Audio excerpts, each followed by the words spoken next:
ঘটনাটো হ'ল বেলপাৰা এটা মানুহে চাদৰ এটা ইনভাইট কৰিছিল আৰু এই ছোৱালী আৰু ল'ৰা যিখিনি ডুব গ'ল এইটো আমাৰ শগুনচৰা গাঁৱৰ।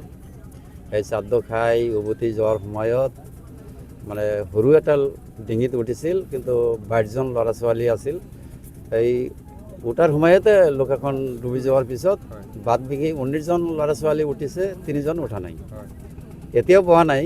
আমাৰ লোকাল কত কিমান মানুহে বিচাৰি আছে, কিন্তু এতিয়াও মানে হদিশ পোৱা নাই। নদীটো কি নদী? এইটো গঙ্গাধৰ বুলি কয়। কোন জায়গাটো ক'ত হৈছে? এইটো বেলপাৰা চৰ, কিমানজন ছোটকুমা থানাৰ অন্তৰ্গত। কিমানজন সন্ধানী হৈছে? 3জন। পুলিচ আহিছে না? পুলিচ আহাৰ বুলি কৈছে, মানে আমাৰ এই লৌকা গৈছে, চেলুৱাটা গৈছে, এতিয়াও অহা নাই।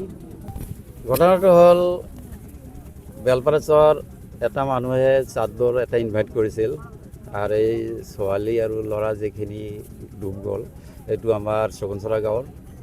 এই চাদ খাই উভতি যোৱাৰ সময়ত মানে সৰু এটা ডিঙিত উঠিছিল, কিন্তু 22জন ল'ৰা ছোৱালী আছিল।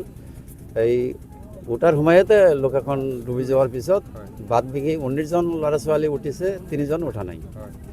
এতিয়াও পোৱা নাই। আমাৰ লোকাল কত কিমান মানুহে বিচাৰি আছে, কিন্তু এতিয়াও মানে হদিশ পোৱা নাই। নদীটো কি নদী?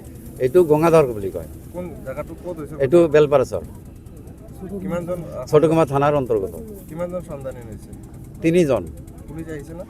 পুলিচ আহাৰ বুলি কৈছে, মানে আমাৰ এই লৌকা গৈছে, চেলুৱাটা গৈছে, এতিয়াও অহা নাই। যিকোনো খবৰৰ বাবে যোগাযোগ কৰক আমাৰ এই নম্বৰত 9181 307 221।